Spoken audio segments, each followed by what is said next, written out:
Hey, it's me, VoiceOver Goog. This is a professional camera angle and this is the Upside Down challenge. But how did this challenge came up? I prepared the wall with some bucket paint and then I started a doodle grid. And in a doodle grid you can write anything on the grid. No, we have to go further back. One day I was bored on the couch watching graffiti video after graffiti video with my double buddy, and then there was one video which caught my attention. Smo Nova's Upside Down challenge. Whoa! I gotta try this. So I prepared a quick sketch. You never prepare a sketch. Yes. And it's a portrait challenge. Let's get some proper photos, you fool. So we had a photo shoot for this reference picture.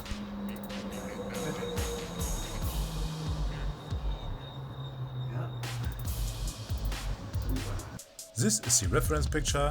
Now we turn it upside down and we're gonna paint it. But first, grab some cans. I only had 3 beige brown tones, but would it be a challenge with more than I have in my basement? Back to the wall. Starting with the first lines. It's a portrait. Blah blah blah blah. You know how this works.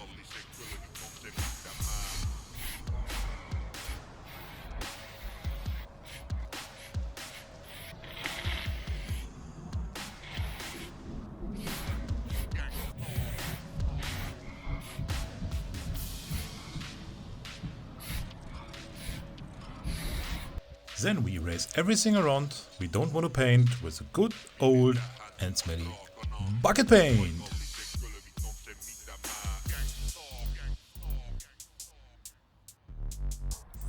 Grab your first color and fill bigger spaces with a skinny cap. And then realize you are a professional and you need to press the record button on your smartphone. Back to work. Filling again bigger spaces and realize a fat cap would be much easier.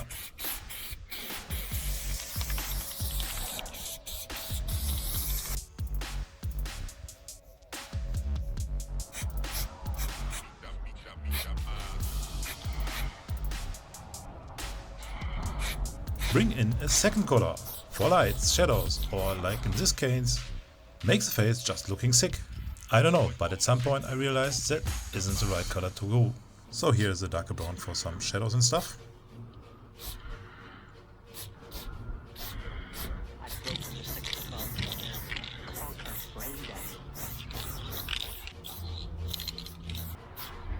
Some cut packs, wonderful blue eyes.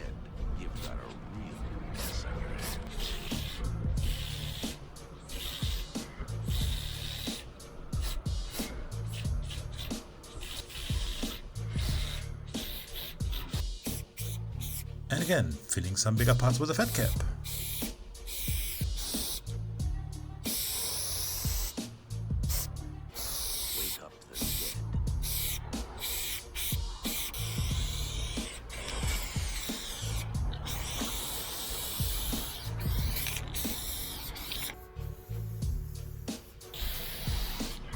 And this is also not the right color.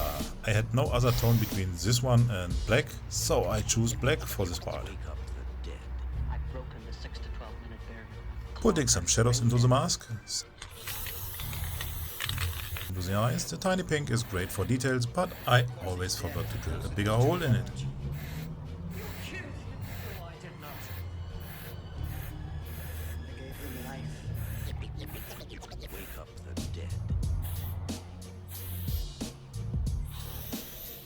Just clean up all the mess I did, some highlights here and there.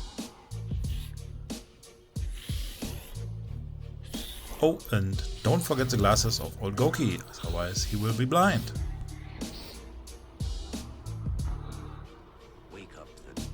Off camera I put a little bit of white and transparent black onto his face, and this is the final result after 3 hours of painting.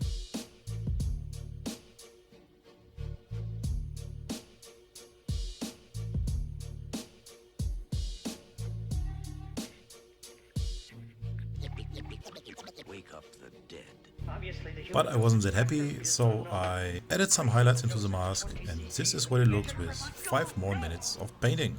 So if any one of you have any tips for me for painting portraits, let me know in the comments.